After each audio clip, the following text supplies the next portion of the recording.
Then another thing that the village has been doing since 2021 has been negotiating an intergovernmental agreement with school districts 135 and 230.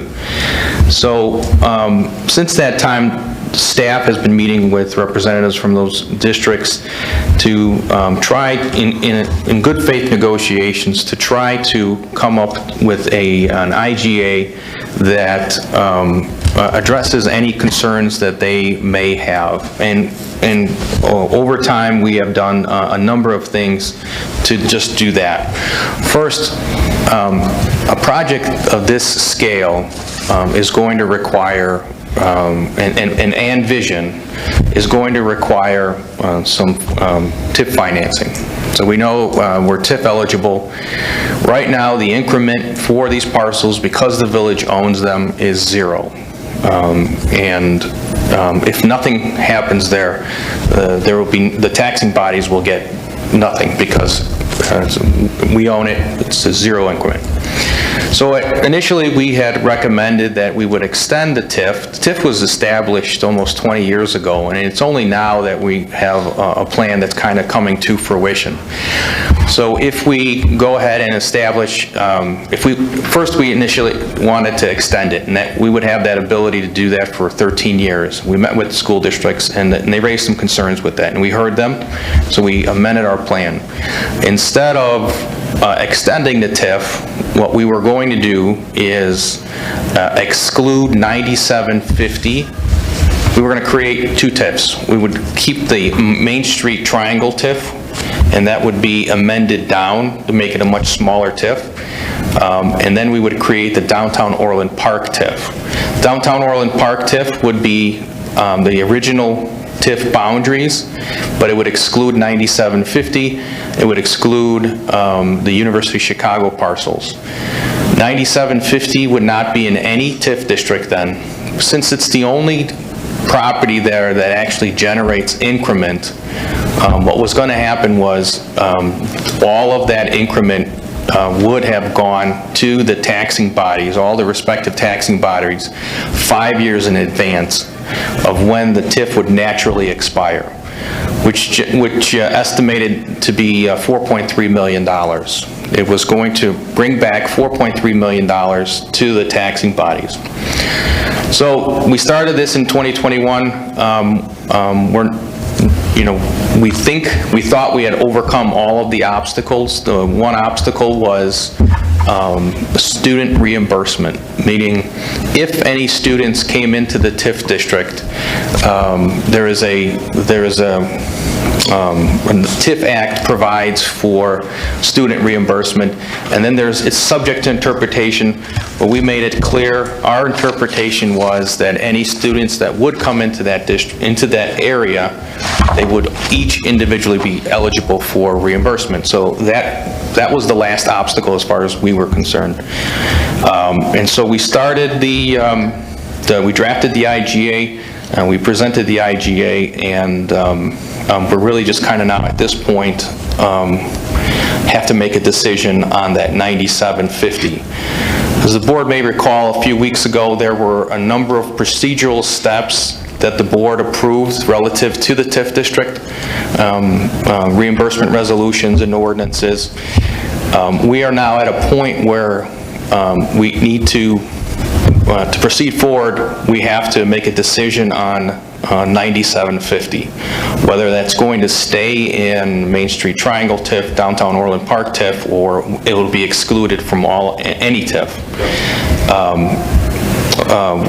We've sought feedback from the districts, and we haven't gotten it. So at this point, we're really just looking to the board for some direction as how to proceed with that. And as the board knows, I sent an email to the school board members saying we need an answer by the end of the month because we need to know what we're going to do. So with that, I'll turn it over to you guys for questions or comments. Mr. Mayor? Trustee Katsinas. Didn't at one time the district ask us for an impact fee study, or we were going to get impact fees for them? However, we were waiting on a demographic study.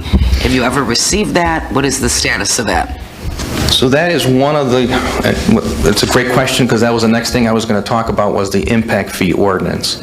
So the village collects impact fees on behalf of the school districts.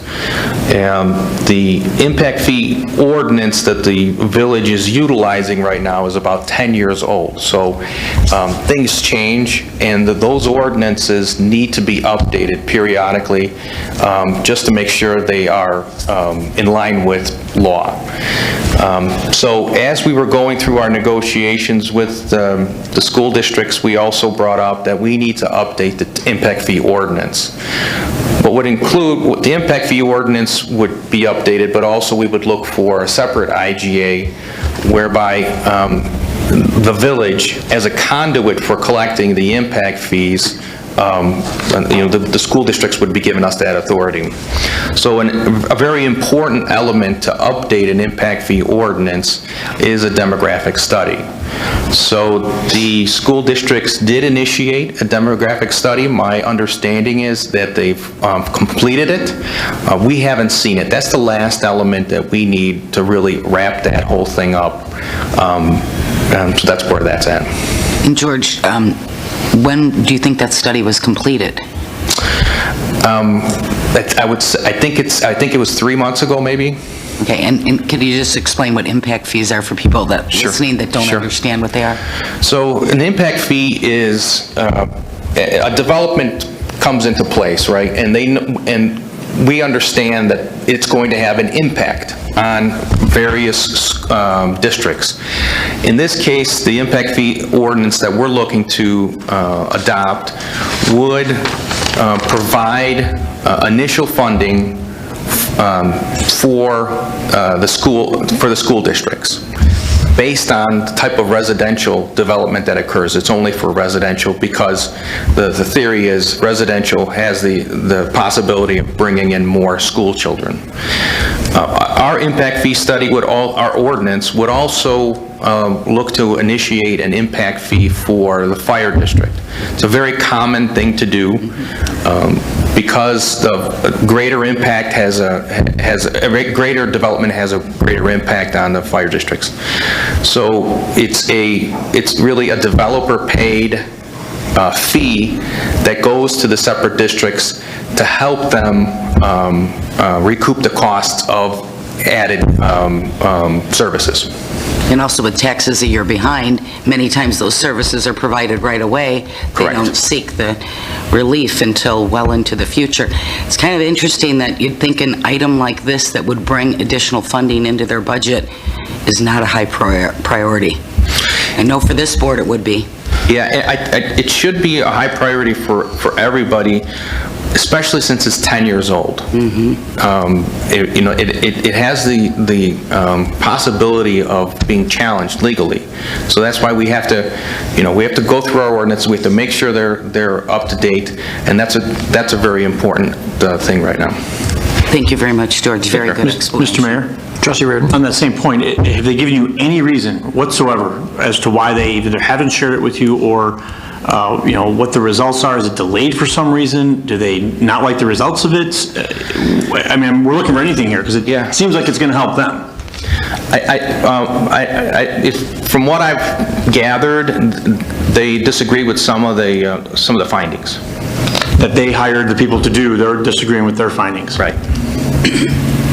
Thank you. And whether that's my understanding. Yeah, I understand. Mr. Chairman.